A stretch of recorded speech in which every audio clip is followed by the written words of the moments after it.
Chairman Pakistan Tehreek-e-Insaf Imran Khan की गिरफ्तारी के खिलाफ अहमदपुर सयालगढ़ मोड़ चौक पर तहरीक-ए-इंसाफ के साबिक MNA साहिबजादा अमीर सुल्तान, साबिक MP राना शहबाज अहमद खान का सैकड़ों वर्करों के हमरा इमरान खान की गिरफ्तारी के खिलाफ एहतजाज जारी। मजीद जानते हैं हमारे नुमाइंदे मोहम्मद इरफान हरपुर से।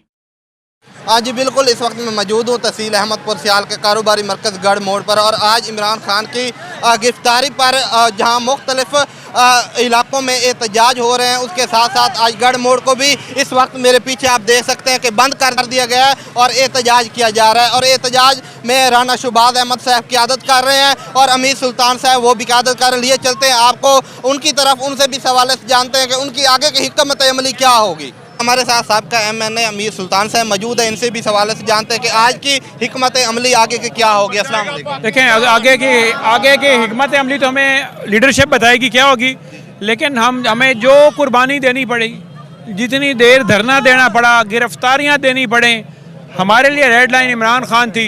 हम अब यहाँ मौजूद हैं, जब तक वो रिहा नहीं होंगे हमें लीडरशिप की तरफ से जो कुर्बानी का कहा जाएगा हम तैयार बैठे।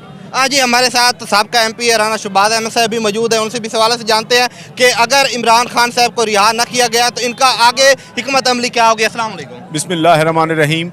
आज पाकिस्तान की तारीख का स्याह तरीन दिन है। आज इमरान खान को गिरफ़्तार किया गया है हाई कोर्ट के अंदर से, जब वो बायोमेट्रिक करा रहे थे। तो ये जुल्म और नाइंसाफ़ी की इंतहा है। अदालतों का भी मजाक उड़ाया जा रहा है, सुप्रीम कोर्ट का भी हुक्म नहीं माना जा रहा है, इलेक्शन भी नहीं करवाए जा रहे। हुकूमत बिल्कुल ढीठ हो चुकी है, पैसे देने के लिए भी तैयार नहीं है। तो आज इस मुल्क में कानून नाम की कोई चीज़ नहीं है। हम उस वक्त तक धरना देंगे जब तक हमें असद उमर साहब और शाह महमूद कुरैशी साहब जब तक नहीं कहते कि धरने से उठ जाओ, तो हम यहाँ पर धरना देंगे। जी, गुफ्तगू सुनी आपने साहबका MNA अमीर सुल्तान साहब की और साहबका MP राना शहबाज अहमद साहब की। उनका यही कहना है कि अगर आज इमरान खान साहब को रिहा न किया गया तो इस एहतजाज का दायरा कार वसी कर दिया जाएगा।